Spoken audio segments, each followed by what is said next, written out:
My stepfather illegally sold my father's house, which he had bequeathed to me. I prevented this and drove him out of the city. I had just gotten back from a week-long business trip, exhausted but relieved to finally be home. As I pulled into the driveway, something felt off. There was a moving truck parked in front of my house. At first, I thought maybe a neighbor was moving in or out, but when I saw people carrying boxes and furniture out of my house, my stomach dropped. I barely put my car in park before jumping out and rushing toward the front door. Strangers were walking in and out, some carrying lamps, others holding tape measures as they examined the walls. My breath quickened. This had to be some kind of mistake. As I stepped inside, my worst fears solidified. Two men were measuring the windows in the living room, discussing curtain lengths. A woman I had never seen before was flipping through paint samples, holding them up against the walls. It was like I had walked into a scene where my house was no longer mine. Then I saw Greg, my stepfather, standing near the staircase. He was talking to an older couple, gesturing toward the ceiling, nodding and smiling as if he were a real estate agent giving a tour. What the hell is going on here? My voice came out sharper than I intended, but I didn't care. Greg turned to me with a look of feigned surprise, as if my presence was unexpected and mildly inconvenient. "Oh, Alex, you're back." He said it like I had just walked in a few minutes early to a dinner party, not like I had just come home to find strangers in my house. I felt my hands ball into fists. Who are these people? Why are they in my house? Before Greg could respond, I caught movement in the kitchen. My mother, Linda, was sitting at the table, staring down at a cup of coffee. She didn't look up, didn't acknowledge me. "Mom," I called, stepping toward her, but Greg cut me off. "Alex, listen," he said, his tone infuriatingly calm. "The house has been sold." I stared at him, trying to process the words. "What?" Greg sighed, as if I was the one being difficult. "We sold the house. You don't need it anymore." For a moment, all I could hear was the blood rushing in my ears. The house I had grown up in, the place I still called home, was gone, sold out from under me while I was away. And my mother just sat there, silent. For a few seconds, I couldn't breathe. My mind refused to process what I had just heard. The house was gone. My house. My father's house. This wasn't just a building to me. It was the last thing tying me to him. He had died 5 years ago, and in all that time, I had fought to keep the house exactly as it was, to preserve the memories that lived in every creaking floorboard, in every tool he had carefully arranged in his workshop, in every inch of space he had once called his own. My chest tightened as I turned toward my mother, hoping, praying that she would say something to make this make sense. But she still wouldn't look at me. Her fingers curled around the coffee cup, knuckles pale, and she stared into the liquid as if it held answers she couldn't find anywhere else. I knew then that she wasn't going to fight for this house. She hadn't fought for it at all. Without another word, I turned and walked toward the basement. I needed to see it with my own eyes. Maybe some part of me hoped Greg was lying, that I would find my father's workshop untouched, just as he had left it. But as I reached the bottom of the stairs, my stomach sank. The workbenches were gone. The tool racks were empty. The smell of sawdust that had always lingered here was gone too, replaced by a sterile emptiness that made the walls feel smaller. The rage built so quickly inside me that I thought I might explode. My father's tools had been here since before I was born. He had taught me how to use them when I was a kid, showing me how to sand down wood, how to fix things instead of throwing them away. I had spent entire summers down here, watching him work, listening to the hum of his old radio playing classic rock in the background. I turned on my heel and stormed back upstairs. Greg was still standing there, smug and composed, like he had done me a favor. "Where are my dad's tools?" My voice was low, dangerous. Greg barely blinked. "Donated them. A charity that helps underprivileged kids learn trades. Figured you wouldn't mind, since you never used them." I saw red. He had no right. None. He had taken everything my father had left behind and given it away like it was junk, like it didn't matter. But it mattered to me. I walked past him, back to the basement, needing to take something, anything, before it was all gone. And then I saw it. The radio. It was old, battered from years of use, but it still worked. My father had fixed it a dozen times over the years, refusing to replace it because they don't make them like this anymore. I grabbed it, tucking it under my arm, and without another word, I walked out of the house. I didn't look back. As I got into my car, I pulled out my phone and opened the email I had been drafting for weeks. It was already written, already waiting to be sent. I had held on to it, unsure if I was ready to take that step. But now, as I sat in the driveway of a house that was no longer mine, I knew there was nothing left to hesitate about. I hit send. 72 hours later, I got the call I had been waiting for. Greg's voice was different this time, stripped of its usual condescension. There was an edge of panic beneath his words as he demanded that I come back to the house immediately. I took my time driving over, enjoying the thought of whatever disaster had unfolded on his end. When I arrived, he was pacing in the driveway, phone in hand, face red with frustration. As soon as he saw me, he marched over like a man ready to explode. "You think this is funny?" he snapped, jabbing a finger in my direction. I raised an eyebrow. "I have no idea what you're talking about." He exhaled sharply, running a hand through his hair. "The sale fell through, Alex. The buyers pulled out. Do you want to tell me why?" I gave him a slow, deliberate smile and pulled a folder from under my arm. Without a word, I opened it and held up the first page. His eyes flicked across the document, and I saw the exact moment when reality hit him. "This," I said, tapping the paper with my finger, "is the deed to the house. And right here," I pointed to my name, printed clearly next to my mother's, "is proof that I am a co-owner. Which means you sold a house that wasn't yours to sell." Greg's face drained of color. "And since I never signed anything," I continued, enjoying the way his jaw clenched, "that little deal of yours. Yeah, it's completely illegal." He was silent for a long second, his breath coming in short bursts. Then, as if he couldn't contain it any longer, he exploded. "You arrogant little. Do you have any idea what you've done?" His voice cracked with fury, and for the first time, I saw real fear in his eyes. "I had buyers. A contract. We were supposed to close this week." I shrugged. "Guess you should have read the fine print before trying to sell something that doesn't belong to you." He let out a string of curses, hands gripping his hair as he paced back and forth like a man on the verge of a breakdown. I watched him, arms crossed, my amusement barely hidden. "Oh, and by the way," I added, leaning in just enough to make sure he heard me, "there's going to be another family dinner soon." Greg froze. His eyes snapped to mine, suspicion mixing with the rage. "What the hell does that mean?" I just smiled. "You'll see." Then I turned and walked away, leaving him standing there, seething, as the weight of his own failures settled over him. The dining room was uncomfortably quiet. The only sound was the clatter of my mother's serving spoon against the casserole dish as she scooped out portions onto each plate. The smell of her famous meat casserole filled the air, but no one reached for their forks. She had made it in an attempt to set a peaceful tone, but everyone at the table knew there would be no peace tonight. Greg sat across from me, shoulders stiff, jaw clenched so tightly I thought his teeth might crack. My mother avoided my gaze, busying herself with folding her napkin, pretending not to notice the tension thick enough to cut with a knife. I took my time, letting the silence stretch as I reached into my folder and pulled out the first set of papers. I placed them on the table in front of me, smoothing them out deliberately. Greg's eyes flickered to them, then back to me. "These," I said, tapping the top page, "are property tax receipts. All paid on time, every year by me." I slid them across the table toward Greg, watching as his face twitched with barely contained anger. "Not you. Not Mom. Me." Greg didn't reach for them, but I knew he understood what they meant. I had been financially tied to this house for years, something he had either ignored or convinced himself didn't matter. But it mattered now. I let that sink in before pulling out the next set of documents.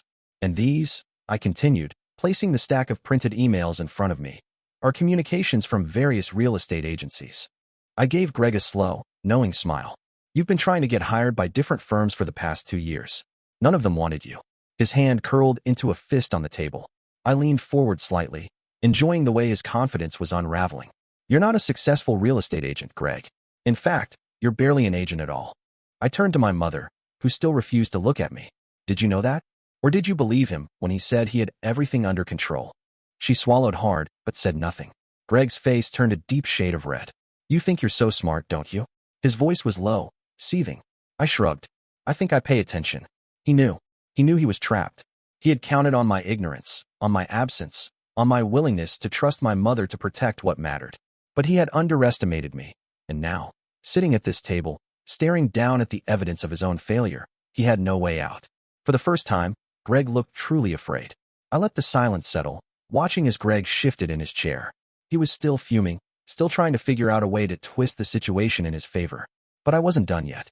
I leaned back, taking my time before speaking. "You know," I said casually, "it's funny how much people miss when they don't bother reading the fine print." I reached into my folder one last time and pulled out a final set of documents. This time, I didn't slide them across the table.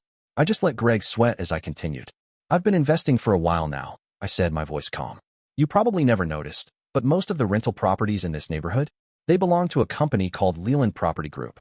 Greg frowned, the name clearly unfamiliar to him. My mother finally looked up, her expression confused. I smiled. "That's me." Greg blinked. "What?" "I own it," I said, enjoying the way realization dawned on his face. A couple of years ago, I started buying up properties through an anonymous LLC.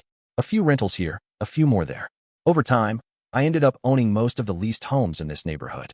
I leaned in slightly, making sure my next words hit with full impact.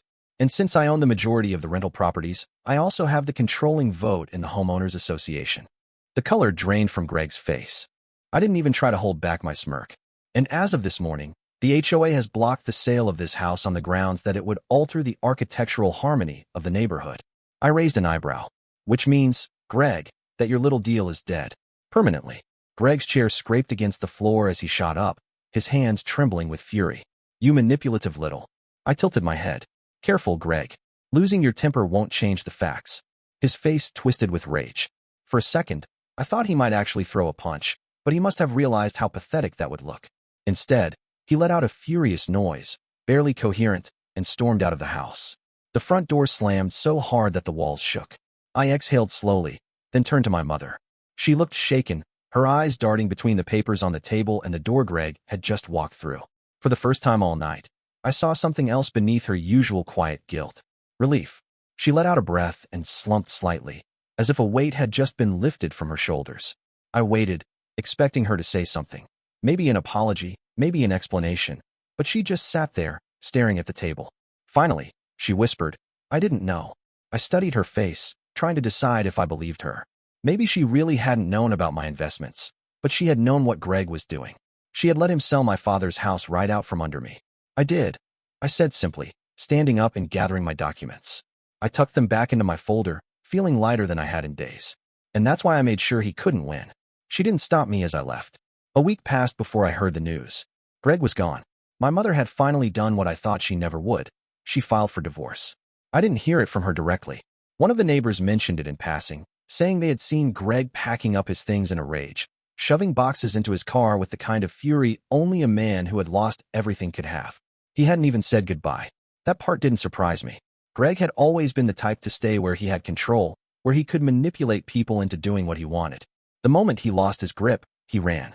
When I finally saw my mother, she looked different. She wasn't the same quiet, worn-down woman who had sat at the dinner table avoiding my gaze while Greg tried to steal my father's house out from under me. There were still dark circles under her eyes, still the weight of years of bad decisions pressing down on her shoulders, but there was also something else. She looked lighter, like someone who had finally let go of something too heavy to carry. She met my eyes for the first time in what felt like years, and simply said, "You were right." I nodded, not needing to hear anything else. Later that evening, as I stood in the driveway trying to process the last few weeks, Mr. Jensen, one of our neighbors, walked over with his hands shoved into the pockets of his old flannel jacket. He hesitated for a moment, looking down at the ground like he was embarrassed, before finally speaking. "We heard about what happened," he said slowly. "Didn't seem right, what Greg did." I stayed silent, waiting for him to get to the point. He let out a breath, shifting uncomfortably. "The thing is, some of us saw what was going on when they were cleaning out your basement. We knew those tools belonged to your dad." He glanced at me, looking almost guilty. "So we took them." I blinked, not sure I had heard him right. "What? We took them?" He repeated, a little firmer this time. "A few of us grabbed what we could before Greg could haul them off. Figured if you came back, you'd want them." For days, I had believed that my father's tools, the same tools he had taught me how to use, the ones that had been a part of our home for as long as I could remember, were gone forever, donated to strangers who would never know their history. But they had been here the whole time, hidden in the garages of people who had cared enough to step in when I hadn't been there to do it myself. By the next afternoon, half the neighborhood was in my driveway, carrying toolboxes, saws, sanders, and pieces of old projects my father had left unfinished. Some of them helped me move everything back into the basement, lifting heavy workbenches and reinstalling shelves. Others just stood by, watching with quiet approval, nodding at me like they had always known this house should stay in the right hands. As we worked, my mother and I found ourselves side by side, organizing tools, wiping down surfaces, and restoring my father's workshop to what it had once been. She ran her fingers over the old workbench, tracing the deep grooves in the wood, the scratches and marks left behind from years of hard work. She paused for a moment, her expression distant, before reaching out to adjust one of the shelves. That was when we found it. Behind the lowest shelf, tucked into a hidden wooden compartment neither of us had noticed before, was an old, folded envelope. The paper was yellowed with time, edges slightly curled, but the handwriting on the front was unmistakable. It was my father's. My mother's hands trembled as she picked it up, her breath catching in her throat. She turned it over slowly, as if afraid it might crumble in her fingers, and for the first time in years, we were on the same side, bound together by the past we had almost lost. Without a word, we sat on the floor of the workshop, surrounded by everything he had left behind, and read his final words together. My mother held the letter in her shaking hands, the yellowed paper fragile with time. She took a deep breath before unfolding it, her eyes scanning the familiar handwriting as I leaned in to read alongside her. My father's words, written years ago, carried the same warmth and wisdom I had missed every single day since he had been gone. He wrote about home, about how it was never just a building or a set of walls, but the people who filled it. A real home, he explained, was a community, a place where people looked out for one another, where neighbors became family, where roots ran deeper than property lines. He had always believed that, and he wanted us to remember it, no matter what happened. As we read further, my mother let out a soft gasp and pressed a hand to her mouth. My father had mentioned something else, something hidden away for us to find when the time was right. He wrote that if I was reading this letter, it meant that life had taken an unexpected turn, but he had left behind something that might help. He directed me to the storage room at the back of the basement, where an old saw, a tool he had always said was too valuable to throw away, was tucked inside a locked cabinet. But that wasn't all. He mentioned that inside the same cabinet, there was another surprise, something that had been waiting for me long before I even knew I needed it. I didn't hesitate. My mother and I stood up together, moving toward the back of the basement, where the storage room had remained mostly untouched since his passing. Dust covered the cabinet's surface, but it was still locked, just as he had left it. I reached into the top drawer of his old workbench, my hands automatically finding the small key I had seen him use countless times. The lock clicked open, and inside, just as he had written, was the old saw, its blade dulled with time, but still sturdy in my hands. And behind it, stacked neatly in a folder that had remained hidden for years, were real estate documents. I flipped through them quickly, my breath catching as I recognized the addresses. They weren't just random properties. They were houses in this very neighborhood. Houses my father had bought long before I ever had the idea to do the same. I turned to my mother, stunned. He was doing it too, I said, my voice barely above a whisper. He was buying the houses. She reached for the papers, her eyes wide as she scanned through them. My father had never mentioned this, never once hinted that he had been securing pieces of the neighborhood for himself. But here it was, undeniable proof that he had been thinking ahead, planning something bigger than just our home. Suddenly, everything made sense. The way he had always talked about community, the way he had quietly helped neighbors who were struggling, the way he had insisted that our house, and the ones around it, mattered more than anyone realized. He hadn't just built a home for us. He had built a legacy, one that stretched far beyond the walls of our house. And without even knowing it, I had followed in his footsteps. I exhaled slowly, running my fingers over the faded ink of his signature on the documents. This wasn't just about reclaiming what was mine. It never had been. This was about something much bigger, something my father had started long before I had ever understood it. I looked at my mother, seeing the realization settle into her expression. For the first time in years, I didn't feel like I was fighting alone. This house, this neighborhood, these people, they were ours to protect. And now, more than ever, I was ready to do exactly that. The days that followed felt different, lighter, as if the weight that had been pressing down on this house for years had finally been lifted. My mother, who had spent so long trapped in a cycle of silence and regret, was no longer the same woman who had sat motionless at the kitchen table while Greg tried to steal everything from us. She had made her choice, and for the first time in years, it was the right one. It wasn't long before my sister, Sophia, came back home. She had been distant for a while, keeping her visits brief, never wanting to get caught up in the tension that had existed under this roof. But now, with Greg gone and my mother finally standing on her own, she returned with a sense of purpose. When I told her about my father's hidden investments, about the houses he had quietly purchased over the years and the company I had unknowingly built in his footsteps, her eyes lit up with something I hadn't seen in a long time: excitement. Together, the three of us sat down and made a decision. My mother and Sophia would become co-owners of the company, making it a true family business. This wasn't just about holding on to property. It was about protecting a community, about making sure that no one else would ever have to go through what we had. We weren't just reclaiming what was ours. We were building something better. Greg, on the other hand, had no such future here. His reputation was in ruins. Word had spread fast about his failed sale, about the way he had tried to manipulate his way into money that was never his. The real estate firms that had once rejected him now wanted nothing to do with him at all. The neighbors, the same ones who had quietly supported us, refused to acknowledge him when they saw him around town. He lasted a few more weeks, lurking in the background, but eventually he packed up what little dignity he had left and left town for good. With him gone, we could finally focus on moving forward. The basement, once my father's private workspace, had already been restored, but we knew it could be more than just a memory. My father had always believed in sharing knowledge, in teaching people how to work with their hands, how to fix things rather than throw them away. So we opened it up, turning it into a space where local kids could come and learn carpentry. Some of the neighbors, the same ones who had helped return my father's tools, volunteered to teach, passing down skills that might have otherwise been lost. The first project in the newly restored workshop wasn't something small or insignificant. It wasn't just another chair or bookshelf. It was something that would stand as a symbol of everything we had fought for. Together, we built a wooden sign for the new community garden. As we stood outside, hanging it up in the fresh air, I looked around at the people who had gathered. My mother, no longer the passive woman she had once been. My sister, standing tall beside her. The neighbors, the ones who had stepped up when I hadn't even known I needed them. This was home. Not just the house, not just the property my father and I had unknowingly protected together, but the people who filled it. And this time, I knew for certain it would always stay that way.